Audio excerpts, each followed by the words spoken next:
नमस्कार बच्चों, आज हम 9वीं कक्षा की पढ़ाई करने जा रहे हैं। देखिए, आज जो पाठ हम पढ़ने जा रहे हैं वह एक हास्य कहानी है।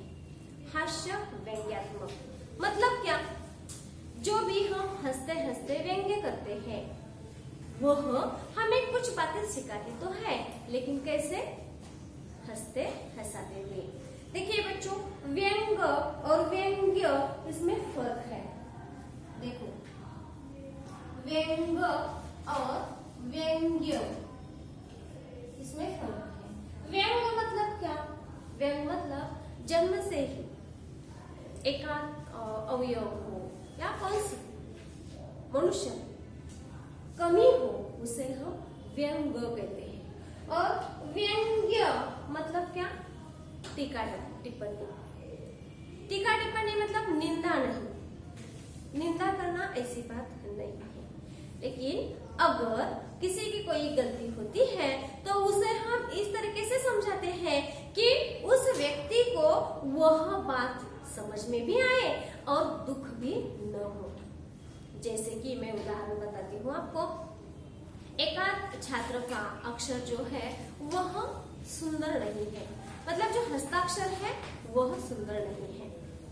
जो कुछ भी लिखता है वह हम अच्छी तरह से पढ़ भी नहीं सकते, इस तरह से वह लिखता है, मतलब बदसूरत है। तब अगर हम उस छात्र से कहने लगेंगे, अरे तुम्हारा अक्षर कितना सुंदर है, मोतियों जैसा। देखिए, मोतियों जैसा तुम्हारा अक्षर है, ऐसा कहने पर वह छात्र समझ जाएगा कि मेरा अक्षर बिल्कुल सुंदर नहीं है, इसी कारण वे ऐसा कह रहे हैं। लेकिन इस बात पर वह हंसेगा भी खूब, क्योंकि हमने कहा ही ऐसा है कि नहीं? तो इस तरीके से हम किसी के व्यंग्य पर अगर ध्यान देते हैं तो वह ठीक तरह से समझ पाता है, लेकिन हंसी हंसी से। बाकी के सुनने वाले भी क्या करेंगे? हंसेंगे, ठीक है? तो इसे कहते हैं हास्य व्यंग्यात्मक। यह व्यंग्य नहीं, यह व्यंग्य हास्य व्यंग्यात्मक। हंसते हंसते किसी की कमियों पर हम जो बोलते हैं उसे कहा जाता है हास्य व्यंग्यात्मक। यहाँ पर जो भी कहानी हम देखने जा रहे हैं वह हास्य व्यंग्यात्मक ही है। यहाँ पर जो भी दिया हुआ है यह एक निबंध है। देखिए बच्चों, ये जो निबंध है इसमें विज्ञापन दिया हुआ है। अब विज्ञापन मतलब क्या? तो एडवर्टाइज, लेकिन मराठी में उसे क्या कहते हैं? जाहिरात कहते हैं। आजकल हम देखते हैं विज्ञापन के सिवा एक भी चीज बेची नहीं जाती। असल में देखा जाए तो जो अच्छी चीज होती है उसके लिए विज्ञापन की जरूरत होती ही नहीं। जो अच्छी चीज होती है उसके लिए विज्ञापन की जरूरत होती ही नहीं। लेकिन आजकल हम देख रहे हैं कि विज्ञापन इतना बढ़ रहा है, मामूली चीजों के लिए भी लोग विज्ञापन कर रहे हैं ताकि सभी लोग उस विज्ञापन को देखकर उसकी ओर आकर्षित हो जाए। और बार बार वह विज्ञापन देखने से हम उसकी ओर आकर्षित होते हैं और वह खरीदते ही है। लेकिन हाँ, उसका असर कितना होता है, उसका परिणाम क्या है, उसका फल कितना मिलता है, इसकी ओर बिल्कुल नहीं देखते हैं क्या? नहीं। देखिए, जो साबुन की टिकिया होती है उसके तो विज्ञापन कितने अच्छे तरीके से बनाए जाते हैं। हम उदाहरण देखते हैं संतूर साबुन का, हर रोज देखते हैं विज्ञापन टीवी पर होता है। वह क्या कहता है कि ये जो टिकिया है जो भी इस्तेमाल करते हैं उनकी उम्र बढ़ती ही नहीं। असल में ऐसा होता है कि बच्चों, हर क्षण हर पल हमारी उम्र बढ़ती ही रहती है। तो ये जो साबुन है, इस साबुन के कारण हमारी उम्र कम कैसे होगी? कम दिखाई कैसे देगी? नहीं, जो उम्र है हमारी जैसे की वैसे ही दिखाई देगी। लेकिन जिसने भी यह साबुन बनाई हुई है उसकी कंपनी यह चाहती है कि उनकी टिकिया जो है वह बहुत बड़ी मात्रा में लोग खरीदे। इसी कारण वे क्या करते हैं, अलग अलग कल्पनाओं के साथ अलग अलग तरीके के विज्ञापन बनाते हैं और हमें भेजते हैं और हम अगला पीछा कुछ भी विचार न करते हुए वह खरीदते हैं। अब इस निबंध में, हास्यात्मक निबंध में, हम देखने जा रहे हैं कि किस तरह से विज्ञापन आ चुका है और विज्ञापन के कारण किनको किनको लाभ हुए हैं और जिनको लाभ हुआ है उनकी अंत में हालत क्या हुई है। इस पाठ में देखने जा रहे हैं। पाठ का नाम है इनाम और इसके लेखक है अरुण जी। नाम क्या है? इनाम और पाठ के लेखक है अरुण जी। देखते हैं बच्चों, इस पाठ में एक विज्ञापन आया हुआ है रेफ्रिजरेटर का और रेफ्रिजरेटर मतलब फ्रिज। रेफ्रिजरेटर का इनाम किस तरह से मिलता है और वह इनाम मिलने के बाद लोग किस तरीके से बर्ताव करते हैं और जिसे इनाम मिल चुका है उसकी हालत कैसी होती है, यह सब कुछ इस हास्य व्यंग्यात्मक निबंध में हम देखने जा रहे हैं। बहुत ही अच्छा पाठ है। आप उसे अच्छी तरह से पढ़ेंगे, उसका अध्ययन करेंगे तो अच्छे तरीके से अंक भी आपको हासिल हो जाएंगे। देखते हैं बच्चों, यह पाठ पन्ना नंबर 47, पाठ क्रमांक 3, इनाम। लेखक का नाम है अरुण। परिचय देखिए अरुण जी का। इनका जन्म 3 जनवरी 1928 मेरठ उत्तर प्रदेश में हो चुका है। एक कहानीकार, उपन्यासकार अरुण जी ने विविध विधाओं पर भरपूर लेखन किया है। आपके समग्र साहित्य की 14 पुस्तकों का संकलन प्रकाशित हो चुका है। इनकी प्रमुख कृतियां देखिए। मेरे नवरस, यह इनका एकांकी संकलन है। बृहद हास्य संकलन कहानी संग्रह है, एक विशेष उल्लेखनीय है। गद्य संबंध देखिए। हास्य व्यंग्यात्मक निबंध किसे कहा जाता है? किसी विषय का तार्किक, बौद्धिक, विवेचनापूर्ण लेख मतलब निबंध कहलाया जाता है। हास्य व्यंग्य में उपहास को प्राधान्य होता है। उपहास किया जाता है, जो भी है वह असल में बताने की कोशिश की जाती है, लेकिन वह उपहासात्मक। प्रस्तुत पाठ में लेखक ने रेफ्रिजरेटर का आधार लेकर समाज की विभिन्न विसंगतियों पर हास्य के माध्यम से करारा व्यंग्य कसा किया हुआ है। लोग किस तरह से बता करते हैं, इसी पर भी उन्होंने करारा व्यंग्य कसा हुआ है। देखते हैं बच्चों, पाठ हम किताब में देखिए। देशी कंपनी ने रेफ्रिजरेटर बनाया और उसकी प्रसिद्धि के लिए विदेशी विज्ञापन अपनाया। देखिए, पहला ही वाक्य हमें हंसाता है, व्यंग्य किया हुआ है। देशी कंपनी ने रेफ्रिजरेटर बनाया है मतलब फ्रिज बनाया है और उसका विज्ञापन, उसकी प्रसिद्धि करने के लिए विदेशी विज्ञापन अपनाया है। ठीक है नहीं? देशी कंपनी ने रेफ्रिजरेटर बनाया और उसकी प्रसिद्धि के लिए विदेशी विज्ञापन अपनाया। भारत भर में प्रतियोगिता का जुगाड़ किया। जुगाड़ मतलब व्यवस्था या प्रबंध। यहाँ पर शब्द लिखे हुए हैं।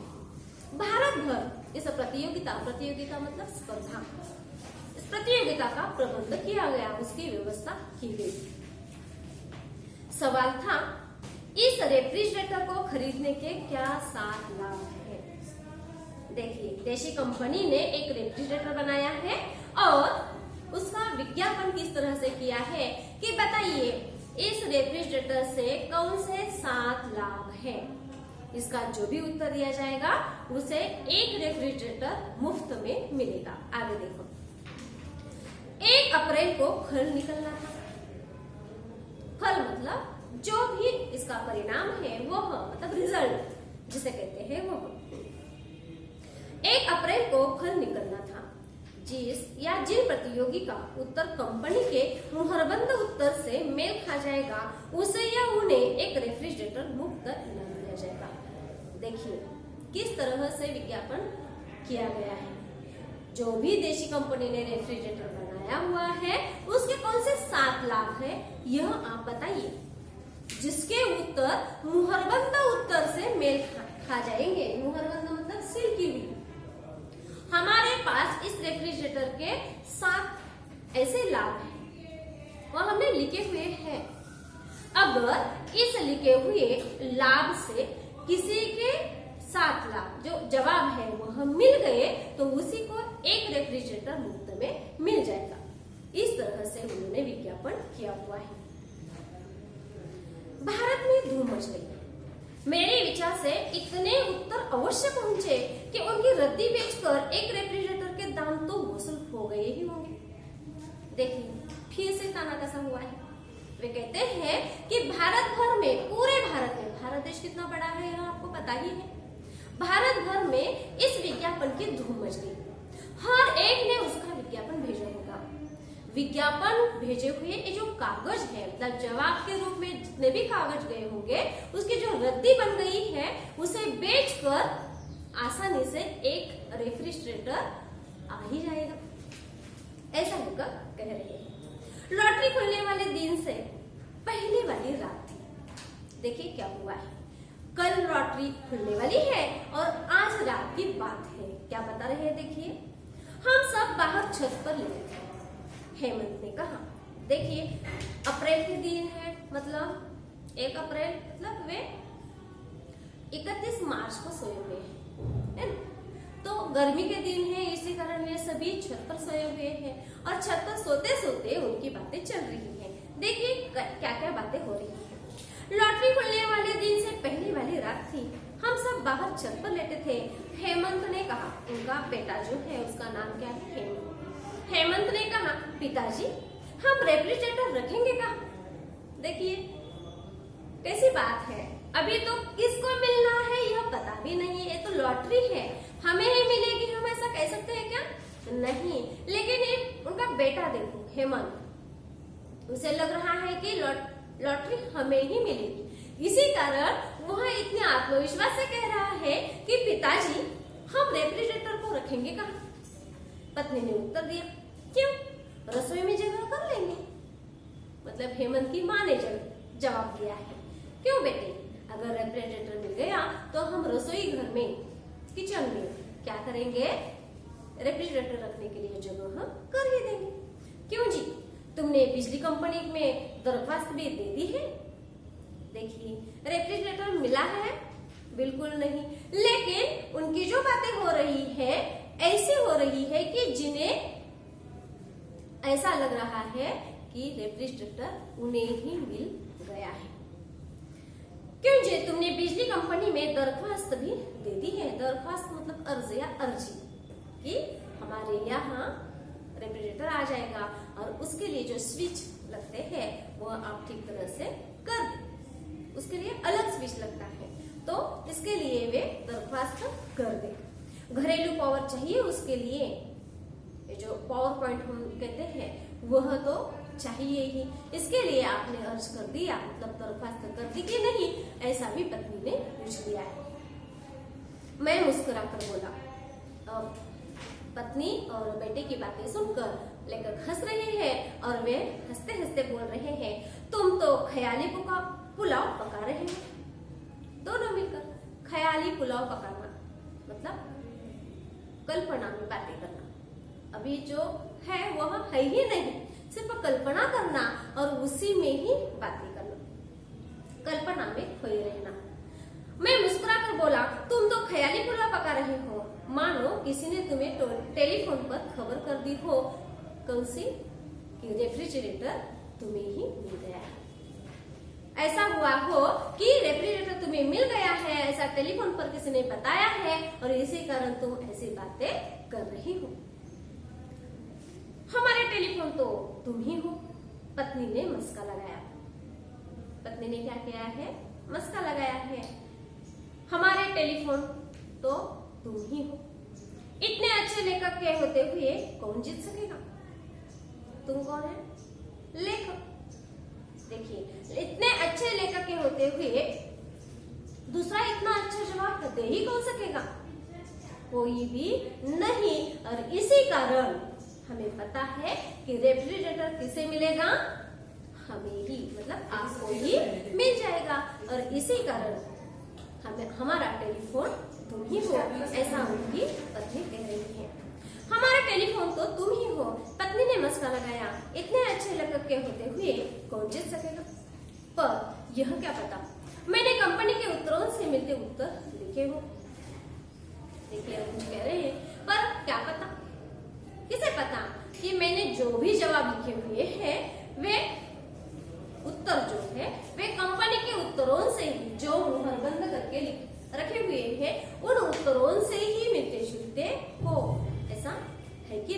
से पता है। अच्छा जी, अब हमसे उड़ने लगे। उड़ने लगना मतलब सच छिपाना, उड़ने लगना मुहावरा है। उड़ने लगना, ख्याली पुलाव पकाना। यहाँ पर मैंने अर्थ लिखे नहीं है, बता रही हूँ, आप लिख लीजिए, यहाँ पर लिखे नहीं है। ख्याली पुलाव पकाना, कल्पना में खोए रहना, उड़ने लगना, सच छिपाना। देखिए यहाँ पर उनकी पत्नी कह रही है, अच्छा जी अब हमसे उड़ने लगे। उस दिन खुद कह रहे थे कि कंपनी के पास लिखा लिखाया कुछ नहीं है, यह तो जिसका उत्तर सबसे अच्छा होगा उसे इनाम मिलेगी। रेफ्रिजरेटर का विज्ञान हो जाएगा और लाभ छांटने के लिए किसी एक्सपर्ट को रखना पड़ेगा और उसके पैसे अलग बचेंगे। देखिए उस दिन तो आप कह रहे थे कि ये जो मोहर बंद करके रखे हुए हैं, मतलब सील बंद करके जब आप रखे हुए हैं, ऐसी कुछ बात नहीं होती। जो भी उत्तर देगा उन उत्तरों में से सबसे अच्छा जिसका उत्तर होगा उसे ही क्या मिलेगा, इनाम मिलेगा। और साथ ही साथ रेफ्रिजरेटर का विज्ञापन भी हो जाएगा। और लाभ छांटने के लिए किसी एक्सपर्ट को रखना पड़ता तो उसे पैसे देने पड़ते, तो ये पैसे भी उनके बच जाएंगे। इसी कारण जो मुहर बंद या सील बंद जो भी जवाब होते हमारे पास है, ऐसा कंपनी कह रही है, ऐसा कुछ भी नहीं है। वह तो समय समय पर दिमागी लहरें दौड़ती है। देखिए वह तो समय समय पर दिमागी लहरें दौड़ती है। अमिता तारीफें कर बोली, पिताजी मैं रोज आइसक्रीम खाया करूंगी। अमिता उनकी बेटी है। वह कहती है कि पिताजी रेफ्रिजरेटर आने पर मैं हर रोज क्या करूंगी, आइसक्रीम खाया करूंगी। हेमंत ने कहा मैं बर्फ के क्यूब चूसूंगा। देखिए पहली रात वाली बातें हैं, कल क्या होने वाला है, ये जो कल है परिणाम है विज्ञापन का वह निकलेगा और आज के रात वाली यह बातें चल रही हैं। अमिता और हेमंत क्या क्या करना चाहते हैं। हेमंत बर्फ के क्यूब चूसना चाहता है और ये जो अमिता है वह रेफ्रिजरेटर में हर रोज आइसक्रीम बनाना चाहती है और खाना भी चाहती है। तभी बगल की छत से आवाज आई। तभी क्या हुआ, बगल वाली छत पर से आवाज आई है, यह आइसक्रीम रोज रोज कौन बना रहा है? क्या अमिता के पिताजी रेस्टोरेंट खोल रहे हैं? देखिए रात के वक्त वे छत पर सोए हैं, बगल वाले छत पर भी लोग सोए हुए हैं। इनकी बातें सुनकर बगल वाले छत पर के जो लोग हैं वे इन्हें पूछ रहे हैं, अरे अमिता ने कहा था ना कि मैं तो रोज आइसक्रीम खाऊंगी। यह बात सुनकर वे कहते हैं, अरे यह रोज रोज आइसक्रीम कौन खा रहा है? क्या अमिता के पिताजी ने रेस्टोरेंट खोल रखा है? हेमंत चिल्लाए, नहीं ताऊजी। ताऊजी मतलब बड़े चाचा। चाचा को चाचा कहते हैं, लेकिन पिताजी से छोटा होता है वह मतलब चाचा, और पिताजी से जो बड़े भाई होते हैं उन्हें ताऊजी कहते हैं। असल में यहाँ पर देखा जाए तो उनके पड़ोसी हैं, लेकिन एक पड़ोसी उनसे बड़े होंगे, इसी कारण हेमंत कहता है, नहीं ताऊजी कल हमारा रेफ्रिजरेटर आ रहा है। अमिता भी खिलखिलाई, उसमें रोजाना आइसक्रीम जमाया करेंगे। अमिता ने क्या कहा, हंस हंस कर क्या कहा, हाँ कल क्या होने वाला है, रेफ्रिजरेटर आने वाला है और उसमें हम रोजाना हर रोज क्या करेंगे, आइसक्रीम जमाया करेंगे। देखिए यहाँ पर किस तरह से हेमंत और अमिता सपने देख रही हैं। साथ ही साथ अरुण जी की पत्नी भी यहाँ पर सपने देख रही है। अब ये जो फल है क्या निकलता है, रेफ्रिजरेटर किन्हें मिलता है, इसके बारे में हम अगली दशका को देखते हैं। धन्यवाद।